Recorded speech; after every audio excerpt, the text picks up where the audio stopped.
aprobados, es que esa palabra es muy importante para nosotros, porque dice aprobados. Hay algo antes de aprobado, ¿verdad que sí? Hay algo antes de ser aprobado, que es la prueba, ¿verdad? Y aquí saben de lo que es control de calidad. Y cuando hablamos de control de calidad, ese control de calidad es para saber si es aprobado un producto o no. Por ejemplo, desde que comenzaron lo que son las exportaciones y sencillamente poder ver, elaborar los materiales, los diferentes objetos y poder ir y inspeccionar y ver si pasan la prueba o no pasan la prueba. Y qué interesante es cuando pasan la prueba, ¿verdad? Y puede haber ese sello que ustedes tienen aquí, que es el sello de aprobado. Así que me gustaría que podamos ir pensando un poquito acerca de esto. Yo sé que ustedes vinieron hasta las 1:30, me dijeron más o menos. ¿Sí? Ay, ya algunos pensaron que vamos a cenar, de todo pensaron. Sí. Pero vamos a aprovechar el tiempo y vamos a ver acerca de lo que es un carácter aprobado. Es interesante tomar en cuenta esto. ¿Por qué? Porque antes de poder hablar de lo que es aprobado para el servicio, aprobado para la predicación, aprobado para las misiones, es importante nosotros poder entender el concepto de aprobado, ¿sí? Y ahí van a tener algunas cositas en pantalla que sencillamente son cortas, pero que le van a ayudar a entender un poquito. Cuando nosotros hablamos de carácter, ¿qué es carácter? Bueno, ahí vamos a ver si podemos ver en la pantalla, porque hay algunas cosas interesantes. Dice así: el carácter se define como la fuerza del valor moral. Esto decía uno de los grandes escritores, ¿verdad? Tocqueville lo definía de esta manera. Describió el carácter como la excelencia de los seres morales. Y dice de esta manera: así como la excelencia del oro es su pureza, la excelencia del arte es su belleza, la excelencia del hombre es su carácter. La excelencia del hombre es su carácter. Y hay algunas palabras que van bastante ligadas y a veces la confundimos. Por ejemplo, está la palabra carácter, está la palabra personalidad y está la palabra temperamento. Son tres palabras que muchas veces la confundimos. Cuando alguien grita por ahí, ¿qué decimos? ¡Uy, qué carácter! ¿Verdad? ¿Sí o no? No decimos de esa manera, pero estamos confundiendo un poquito. Estamos confundiendo porque algunas palabras tienen que ver, algunas cosas tienen que ver con el temperamento, otras cosas tienen que ver con la personalidad. Pero hablar del carácter, que es lo que queremos hoy nosotros mencionar, hablar del carácter simplemente es la base de lo que se va imprimiendo en el corazón y en la mente de una persona. Es aquello que se va imprimiendo, y ahora vamos a ver de qué manera, ¿no? Aquellas cosas que se van imprimiendo en el corazón y en la mente de las personas, que podemos entonces de esta manera decir, bueno, es un hombre de Dios y es una mujer de Dios, es un hombre íntegro y es una mujer recta. Sencillamente es ¿por qué? Porque el carácter es, como dice aquí, la fuerza del valor moral, y la pregunta es ¿cómo lo obtenemos? Y ahora lo vamos a ver y vamos a estar viendo algunos ejemplos. Entonces, ya sabemos lo que es el carácter, la fuerza del valor moral. En el caso nuestro, podemos decir que las enseñanzas de las Escrituras, los principios de las Escrituras, las verdades de las Escrituras, es lo que nos enseña cuál es el carácter que nosotros tenemos que tener. Y por esa razón vamos a ver algunas cositas ahí. En la próxima, el propósito del Señor es desarrollar el carácter, ¿verdad?, en nosotros. El propósito de Dios es desarrollar el carácter en nosotros. Busquen conmigo, por favor, Proverbios capítulo 17, versículo 3. Proverbios 17, 3. Vayan conmigo ahí. Es muy fácil encontrarlo. Está después de Génesis y antes de Apocalipsis. Muy bien. Proverbios capítulo 17, versículo 31. ¿Lo leemos? Dice así. A ver, 3, 17:3. Dice, el crisol para la plata y la hornaza para el oro. Pero Jehová, ¿qué hace? Prueba, ¿qué cosa? Los corazones. Así como el oro y la plata tienen la manera de probarse, Dios es quien va a probar nuestros corazones. Y la intención nuestra, queridos hermanos, en esta noche es saber si estamos aprobados en el Señor y delante de Dios para lo que es el servicio, para lo que es la predicación, para lo que es la misión. Poder encontrarnos delante de Dios, delante de aquel que tiene los ojos, ¿verdad?, que no mira la apariencia, sino que mira lo más íntimo de nuestro ser. ¿Se acuerdan de Jeremías, verdad? 17:9, que dice que el engañoso el corazón del hombre y perverso, ¿quién lo conocerá? Yo, Jehová, que escudriño el corazón, ¿verdad?, y la mente. Y es interesante que cuando nosotros notamos esto, es que hay una manera, o hay varias maneras que Dios usa a través de su palabra, para probar nuestro corazón. Y lo más interesante de esto no es que Dios no conozca el corazón, es que nosotros no lo conocemos. ¿Se da cuenta el punto? Entonces Dios sabe cuál es nuestro corazón, pero a través de su palabra, que es como un espejo, nos va a mostrar cuál es nuestro corazón. Nos va a hacer entender cuál es nuestro corazón. Y el Señor va a probar el corazón. Y por eso tenemos nosotros la certeza que así como el oro es probado, así como la plata es probada, de la misma manera nosotros a través de su palabra en esta noche vamos a ser probados. ¿Me parece? ¿Se animan? Ay, no hay mucho. ¿Estarías dispuesto a que Dios examine tu corazón? Porque nosotros queremos ser hallados ¿cómo? Aprobados. Y para eso no se puede aprobar algo sin antes el examen para poder determinar la calidad del producto. En este caso sería la calidad del oro, ¿verdad?, que es pasado por el fuego hasta que el rostro del artesano puede verse allí en ese metal, ¿verdad?, que está líquido en ese momento y puede ver su rostro y dice, bueno, ya está listo, ya está puro, ¿verdad? Y hasta ese lugar queremos nosotros llegar. Ahora vamos a ver algunas cositas ahí. Yo sé que ustedes también las tienen aquí atrás. Voy a poner aquí para que... Yo siempre necesito mis ojos para ver porque... Ahora la ponemos aquí, ahí está. Muy bien. Entonces, algo interesante, no existe carácter aprobado sin probarlo. Tenemos que tener eso claro. No existe un carácter aprobado sin antes ser probado. Y déjame decirle algo, que a medida que nosotros vayamos viendo esto, te vas a dar cuenta que todas las cosas que acontecen en nuestra vida, desde la niñez hasta la edad que tú tengas, son cosas que Dios va obrando, Dios va permitiendo, Dios va trayendo a nuestra vida. ¿Por qué? Porque la meta de Dios es poder aprobar a sus siervos. Esa es la meta de Dios. Entonces no existe el carácter aprobado sin probarlo. Dios de alguna manera lo va a probar. Escuché por ahí que dijo una persona que todos nosotros tenemos un Jordán que cruzar.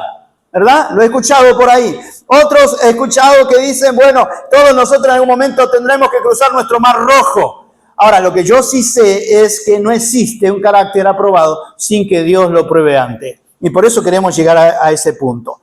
¿Cómo es aprobado el carácter de un creyente para el servicio? ¿De qué manera? ¿Cómo es aprobado? Vamos a ver algunas cosas. Hay muchos detalles. Hoy no vamos a ver todo, ¿verdad? Pero yo quiero que puedas entender en esta noche que lo que vamos a ver es la prueba, es una de las herramientas que Dios usa para probar el carácter del siervo de Dios. Las pruebas es una de las herramientas que Dios usa para probarnos a nosotros. Por eso dice allí en Santiago capítulo 1, ¿verdad? Que cuando tengamos diversas pruebas, ¿cómo tenemos que estar?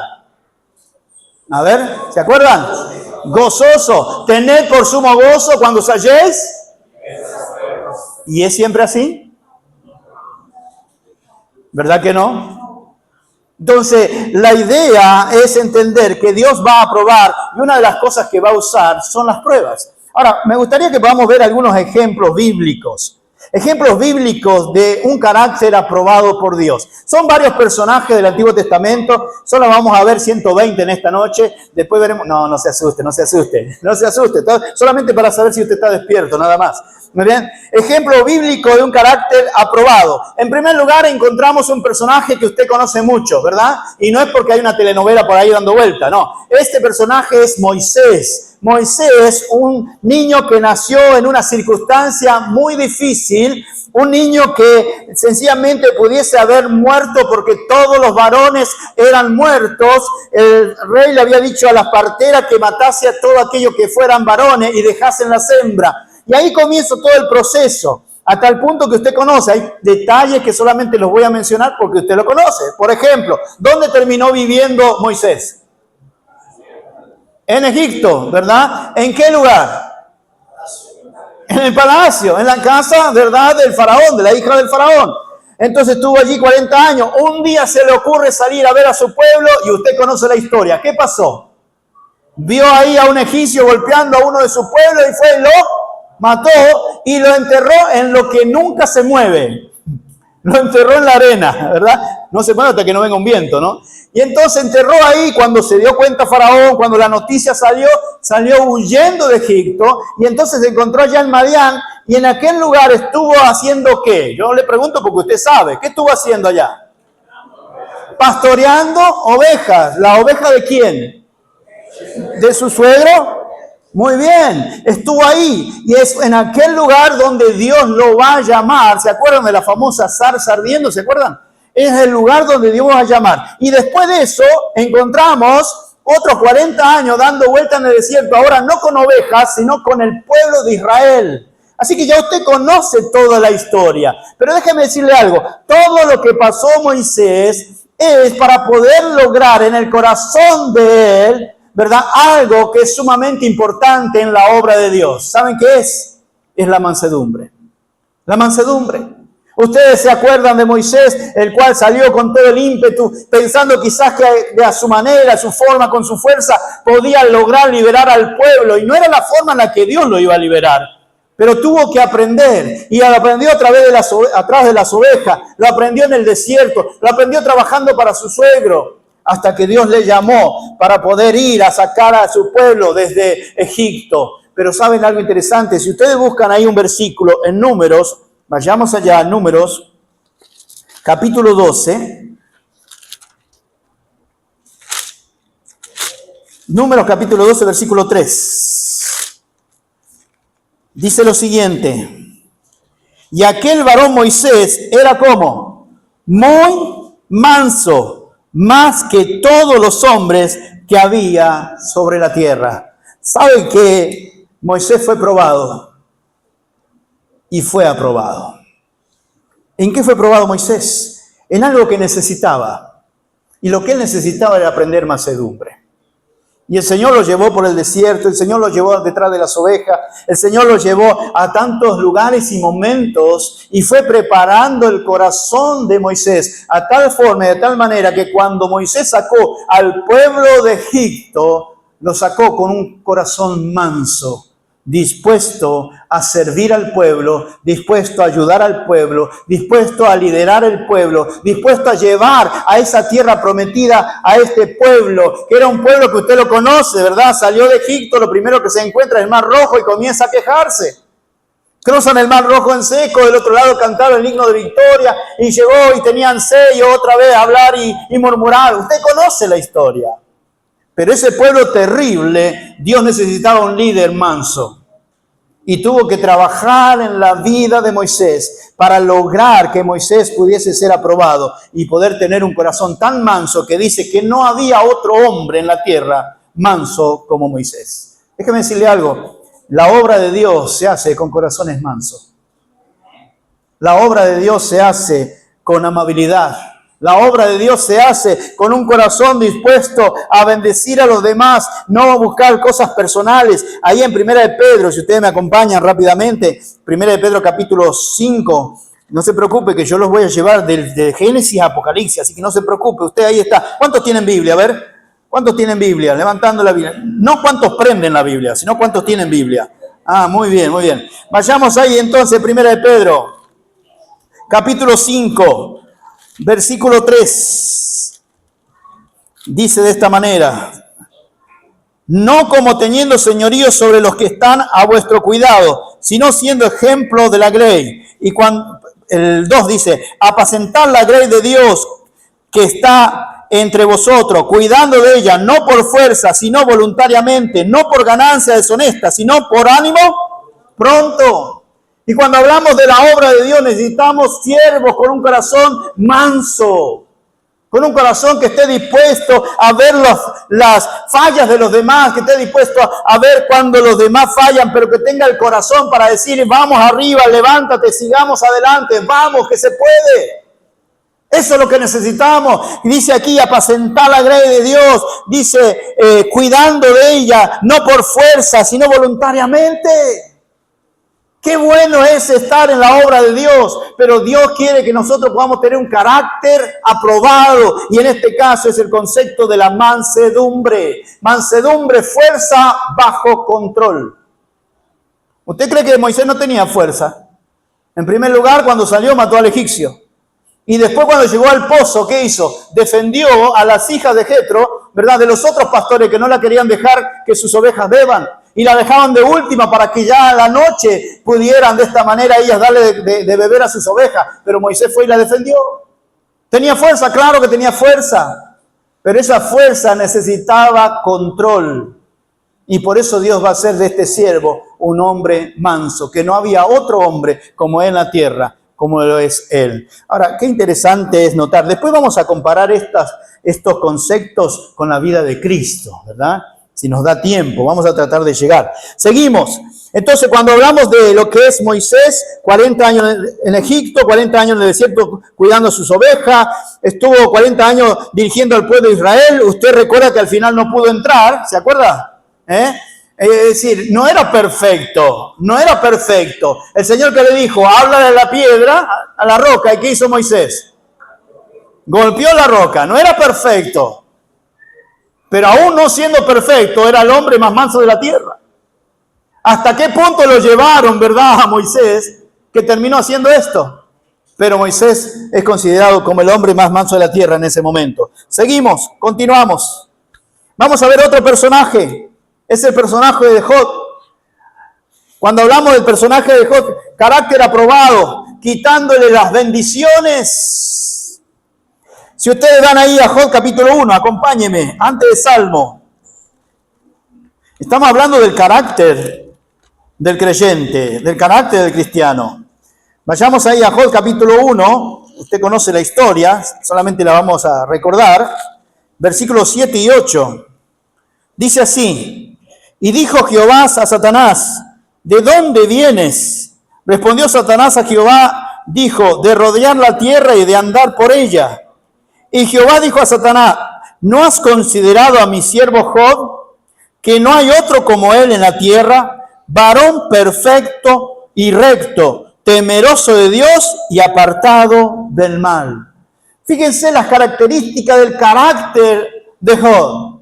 Dios dice, ¿no has considerado a mi siervo Job? ¿Has pasado por alto a mi siervo Job? Y lo interesante de esto es que Dios mismo da las características que tenía este hombre.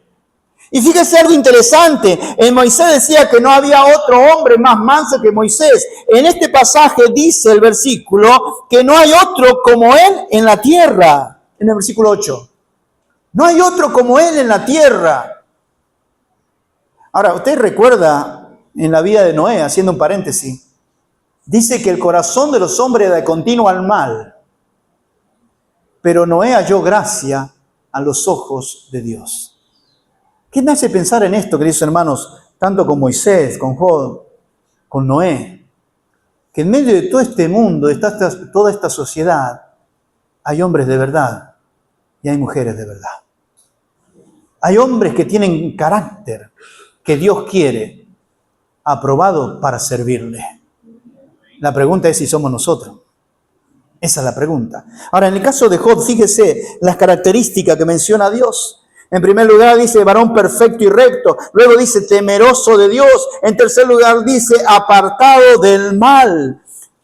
Y usted conoce la historia que el Señor le permite a Satanás hacer varias cosas. Pero en el capítulo 2, versículo 3 dice lo siguiente. Y Jehová dijo a Satanás, ¿no has considerado a mi siervo Job, que no hay otro como él en la tierra, varón perfecto y recto, temeroso de Dios y apartado del mal? Y dice algo más ahora.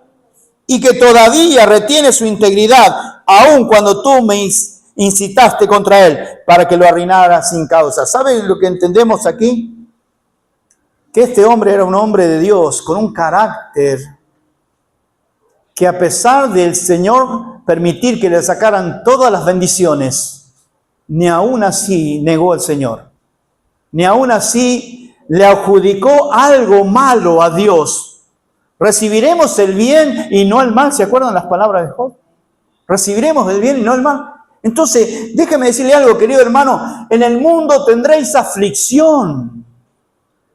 A veces cuando vienen embates en la vida, es ahí donde somos probados y para el concepto de poder ser aprobado delante de Dios. Pruebas que pasan en nuestra vida que el Señor permite. Y en medio de esa tormenta, Melissa, cual sea. Melissa se quedó mucho tiempo acá, ¿eh?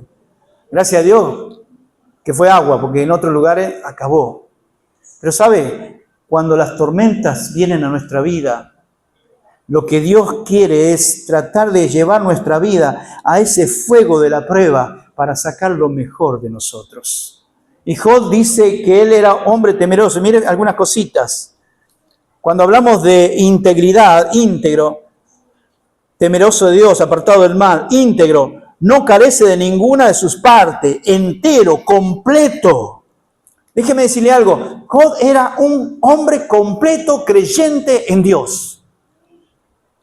Y tenía las cualidades que Dios había formado en él para ser un siervo del Señor. Por eso que Dios dice, mira, ¿no has considerado a mi siervo Job? Gracias a Dios que no dijo, no has considerado a mi siervo José Maciel, porque ahí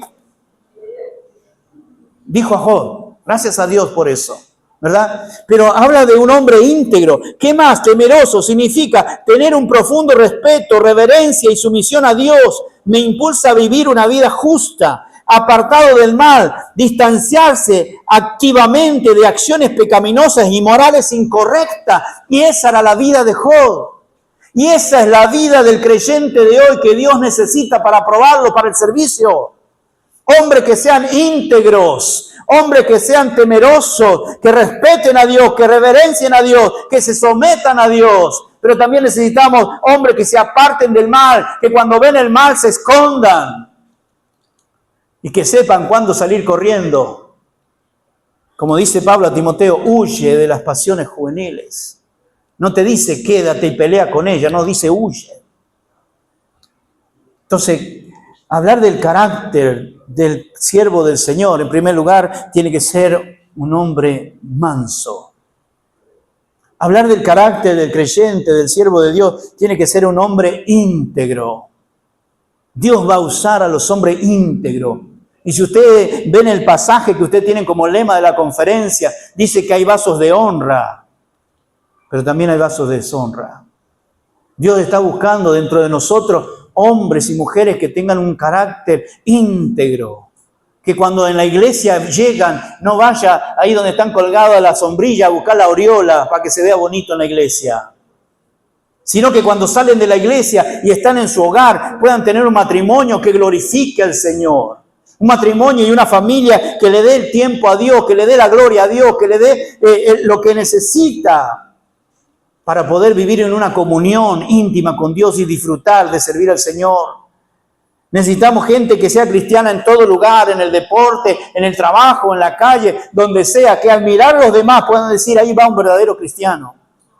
Ahí va un verdadero hombre de Dios, una verdadera mujer del Señor. Esa es la clase de carácter que Dios quiere en los siervos, que seamos temerosos de Él. Esto no lo hago no porque en la iglesia no me lo dejan o no me lo permite. Esto lo hago por amor a mi Dios.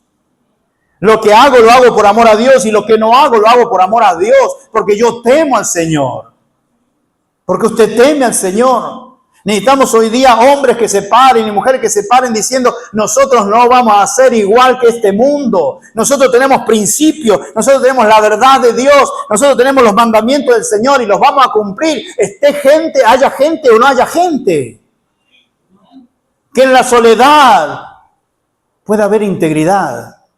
Que cuando nadie está a mi alrededor, que yo pueda tener comunión con el Señor, oración, la palabra, que pueda tener tiempo para meditar en su palabra, que pueda tener tiempo para pensar y diseñar y planificar qué cosa voy a hacer para Dios y no para el pecado.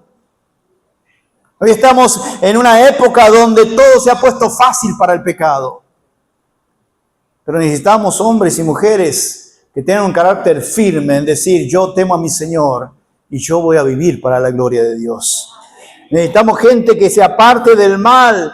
A veces cuando comenzamos los discipulados y comenzamos a hablar con los jóvenes o con los adultos, ¿verdad? Y comenzamos a entrar al tema, de repente surgen cosas y tenemos que decirle, mira, necesitas apartarte de eso, porque el creyente no hace eso. El creyente no hace eso, el creyente no vive así. Eso éramos antes, pero de modo que si alguno está en Cristo, nueva criatura es, las cosas viejas pasaron, he aquí todas son hechas nuevas. Entonces los creyentes tienen que huirle a las cosas malas de este mundo, que están a la orden del día. Eso es lo que nos va a hacer diferente. Eso es lo que nos va a mostrar a los demás como hijos de Dios, como siervos del Señor. Y van a querer escuchar un mensaje, ¿verdad? ¿Por qué? Porque tu vida es íntegra. Porque te ven alejado del pecado. Porque nunca te ven haciendo cosas malas que no glorifican al Señor. Entonces tenemos dos personajes. En primer lugar, ¿a quién vimos? Ya se me olvidó. ¿Cuál fue el primer personaje? Moisés. Muy bien, tan despierto Moisés. ¿Qué aprendemos del carácter de Moisés? ¿Fue un hombre qué? Manso. En segundo lugar, tenemos otro personaje. ¿Cuál es? Jod. ¿Qué aprendemos de Jod? ¿Cómo era el carácter de Jod? Era un hombre íntegro. ¿Qué más? Temeroso de Dios, apartado del mal. Y dice ahí, distanciarse activamente. Distanciarse activamente. ¿Qué usted entiende por eso? No es que usted se quede parado y alguien lo empuje a usted para alejarlo del pecado. No, que usted camine, que usted corra, que usted huya, apartado de las cosas que son pecaminosas. Y si usted sabe que por ese lugar usted va a caer, no vaya por ahí. No vaya por ahí, porque Dios quiere hombres y mujeres que estén dispuestos a apartarse del pecado. Como decimos siempre y lo volvemos a repetir, este libro te aparta del pecado o el pecado te aparta de este libro. Mejor huye a la palabra, ven a la palabra, para que podamos vivir lejos de la maldad y lejos del pecado. Sigamos, tenemos otro personaje, José, el hijo de Jacob. Allí en Génesis capítulo 37, versículo 23 al 28. Hay varios pasajes, imagínense que tenemos tantos capítulos que hablan de la vida de José, pero solamente como tenemos poco tiempo, les voy a decir algunas cositas que pasó con José. José es vendido por sus hermanos, ¿se acuerdan? Sí, fue vendido por sus hermanos. También José fue puesto, ¿dónde? En una cisterna. Muy bien, cuando pasaron los madianitas, ¿qué hicieron? Lo vendieron como esclavo. Cuando llegaron a Egipto, ¿a quién se lo vendieron? A Potifar, se lo vendieron a Potifar. Potifar abrió los ojos y vio que Dios estaba con él y que todo prosperaba en la mano de José. ¿Y qué dijo? Mira, tú te vas a hacer cargo de esta casa. Lo único que tú no vas a tocar es mi mujer. Pero todo lo demás tú te vas a hacer cargo de esta casa. Y después, si usted se recuerda que la mujer quiso seducirlo y acostarse con José, y José salió huyendo, ¿cómo salió? Huyendo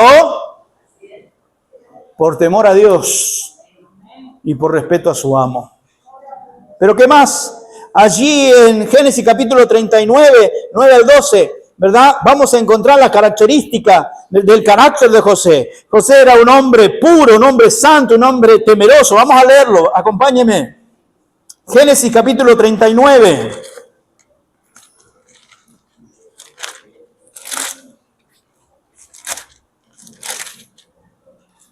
39, versículo 9 al 12. Dice, no hay otro mayor que yo en esta casa. ¿Quién está hablando ahí? José. ¿Con quién está hablando? Con el enemigo está hablando, ¿verdad? Muy bien. ¿Qué dice? No hay otro mayor que yo en esta casa y ninguna cosa me ha reservado sino a ti, por cuanto tú eres su mujer. ¿Cómo pues haría yo este grande mal y pecaría contra Dios? Hablando ella a José cada día y no escuchándola a él para acostarse al lado de ella, para estar con ella. ¿Cuántas veces hablaba? Cada día. Pero José le puso el freno. Dijo, mira, tú estás equivocada. Número uno, aquí todo lo que pasa en esta casa, yo soy el encargado, pero el amo me dijo bien claro que tú eres su mujer. ¿Cómo yo voy a hacer ese mal? ¿Cómo voy a pecar contra Dios? Y voy a pecar contra mi amo. Y todos los días. ¿Sabe lo que aprendemos del carácter de José? Que perseveraba en la santidad.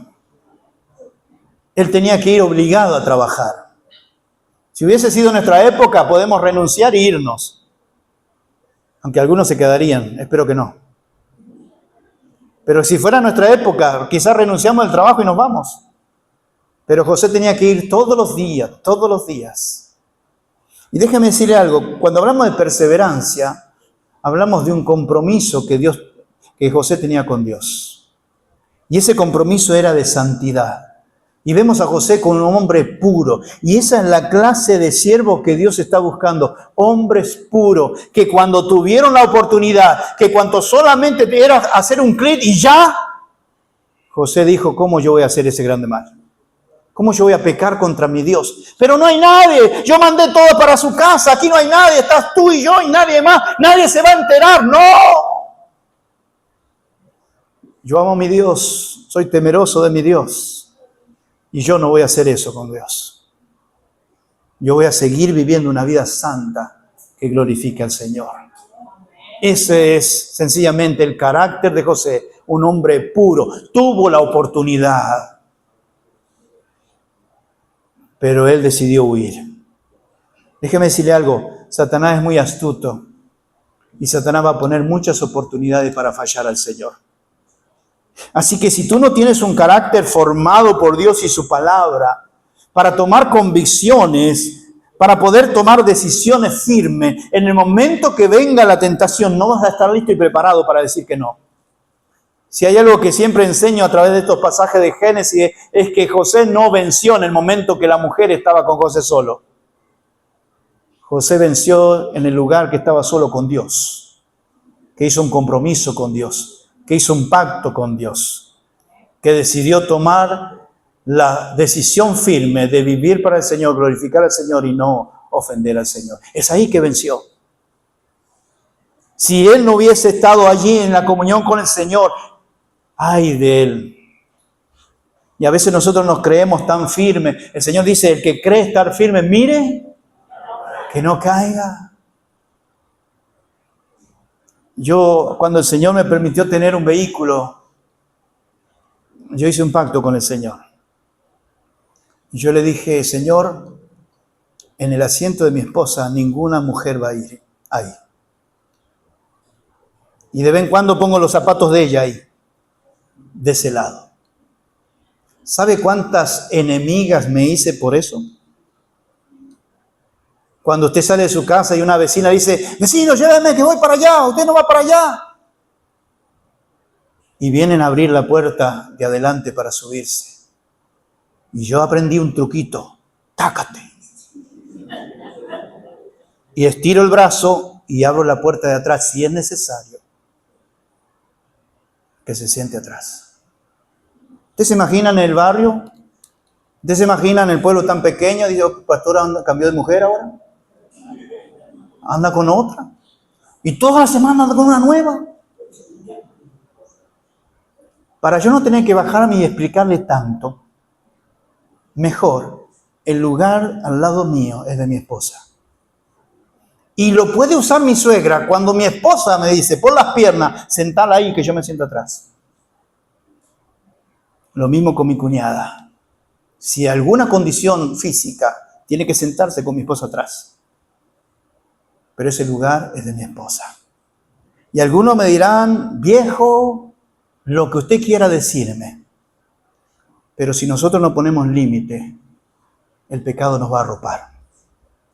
Y José tomó la decisión de ser santo, no en el momento que fue atacado por la mujer, sino en su comunión con el Señor.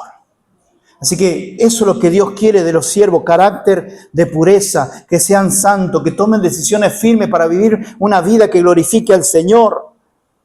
En el caso de José podríamos seguir mencionando, no tenemos tiempo, pero por ejemplo, cuando vemos el faraón, ¿se acuerdan del faraón que había tenido un sueño, verdad? Las vacas flacas y las vacas gordas primero, después las vacas flacas, las espigas gordas primero, después las espigas flacas, que se la comían, se la tragaban, ¿se acuerdan? Nadie podía revelar. Y alguien se acordó de él después de 2 años.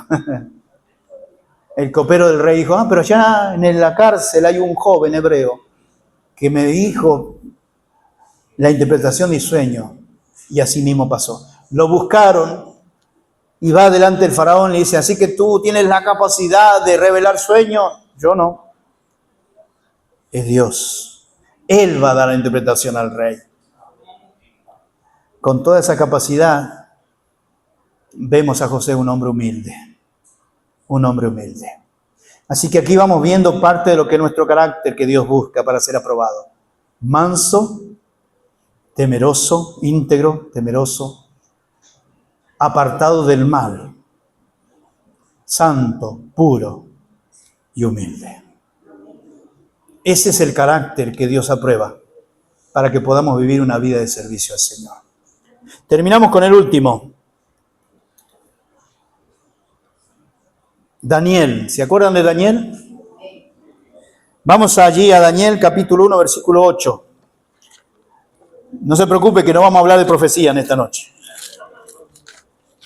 Daniel capítulo 1, versículo 8. Y mire lo que dice. Conocemos mucho este pasaje, ¿verdad? Y dice de esta manera, y Daniel propuso, ¿dónde? En su corazón, ¿qué cosa? No contaminarse con la porción de la comida del rey, ni con el vino que él bebía. Pidió, por tanto, al jefe de los eunucos que no le obligase a contaminarse, y puso Dios a Daniel en gracia y en buena voluntad con el jefe de los eunucos. Cuando hablamos de Daniel, hablando del carácter de Daniel, el carácter de Daniel mostró que era temeroso de Dios porque él supo tomar decisiones. Decisiones que le pudiese haber costado la vida. Pero él tomó la decisión de no contaminarse con aquellas comidas que eran sacrificadas a los ídolos y contaminarse como un siervo del Señor con esas cosas. Él pidió. Y déjame decirle algo, Dios no va a hacer nada hasta que usted no tome la decisión de obedecerle. Cuando Daniel tomó la decisión de obedecer a Dios, entonces Dios hizo hallar gracia delante del jefe de los eunucos. Y de esa manera no le obligó a contaminarse. Pero Dios está esperando que usted tome la decisión de serle fiel. Dios está esperando que usted tome la decisión de ser santo. Dios está esperando que usted tome la decisión de vivir en temor, de apartarse del pecado. Y es ahí donde usted va a tener toda la fuerza del Señor para vivir y cumplir conforme a su santa y bendita palabra. Tenemos que ser hombres decididos, como lo fue Daniel, como lo fueron sus amigos, Sadrach, Mesach. Fueron hombres decididos que ante momentos difíciles, aún en la muerte, ellos dijeron, nosotros no nos arrodillaremos. Dios tiene el poder de libertarnos, pero si no nos liberta como quiera, no nos vamos a arrodillar delante de la estatua del rey. ¿Por qué? Porque eran hombres de carácter, que tomaron decisión de vivir fiel al Señor, de vivir para el Señor y para la gloria de Dios. ¿Queremos tener carácter aprobado por Dios? Yo creo que tenemos que llegar a casa y hacer un autoexamen. En primer lugar, hablar de mansedumbre. En segundo lugar, hablar de que si somos hombres temerosos de Dios, apartados del mal, y que aun cuando vienen los momentos difíciles de la vida, aún seguimos reteniendo nuestra dignidad delante de Dios. ¿Sabe que si a alguno de los jóvenes de la época de hoy le hubiese pasado lo que le pasó a José, muchos estarían en los psicólogos? José podía haberse sentado ahí o acostado en el mueble del psicólogo y decirle, mira, número uno, mi papá me había regalado una túnica y me la ensuciaron con sangre. Mira, mis hermanos me odian, mis hermanos me tiraron una cisterna, mis hermanos me vendieron como esclavo por años sin saber de mí, ni preguntaron. Si a jóvenes le pasara eso en el día de hoy, estarían los psicólogos. Pero a través de la Biblia entendemos que todo lo que Dios permite en tu vida tiene un propósito.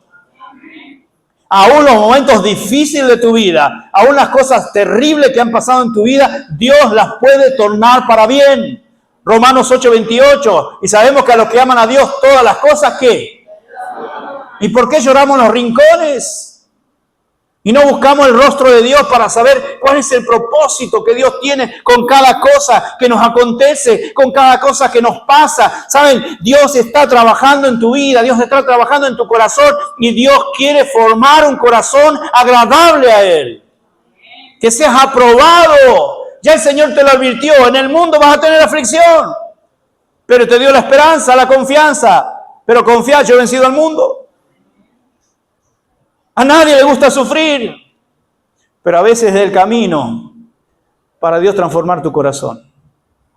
A nadie le gustan las cosas difíciles de la vida, pero a veces es el camino el cual Dios usa para transformar el corazón. Nosotros estamos a una cuadra de una cañada en Baní, y ahora se ha hecho famosa, porque ha salido en todas las noticias, la cañada del 30 de mayo.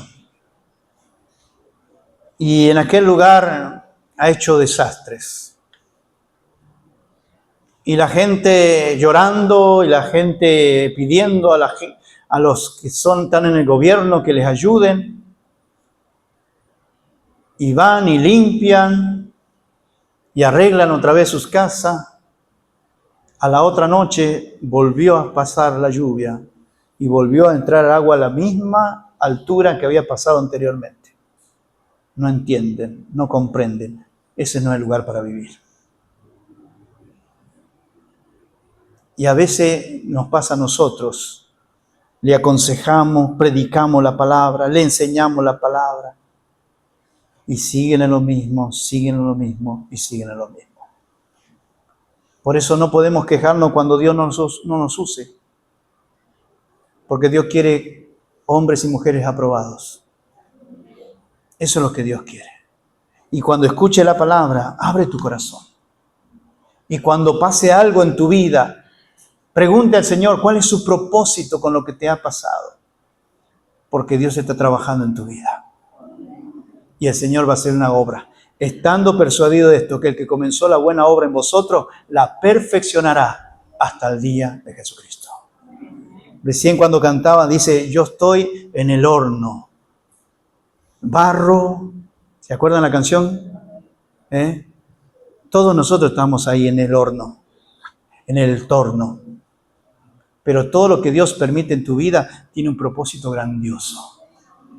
Termino con esto. Y lo que le voy a contar, no se los voy a contar como queja, sino se los voy a contar para dar gloria a Dios. Nací en un hogar muy pobre, que muchas veces para comer pasamos por la panadería a ver si había pan duro que había quedado de hace días para poder comer. Y para ir a la escuela, y a veces en la escuela cuando había lugares donde donaban ropa, a uno le daba vergüenza ir ahí porque las maestras nos llamaban, ven que vi un pantalón que te sirve, ven que vi un poloché que te sirve, remera le decimos allá, ven que te vi unos tenis que te sirven, y nosotros queríamos ir cuando nadie estuviera. Pasaron muchas cosas en mi vida, pero déjeme decirle algo. Si el Señor no me hubiese hecho nacer en un lugar como el que nací, quizás hoy yo estaría en otra cosa y no en la obra de Dios. Porque Dios me enseñó el vivir con un pan duro. Dios me enseñó a vivir sin sustento con sustento. Y me sigue enseñando. Y todas las cosas que yo pasé en mi vida y los oficios que aprendí, las puedo usar en la obra de Dios. Así que tu vida no es una vida errante. Tu vida está dirigida por el Señor. Y todo lo que acontece y todo lo que pase, el Señor te usará como instrumento para su gloria. Amén. Oramos. Padre amado, Señor, te damos gracias en esta noche.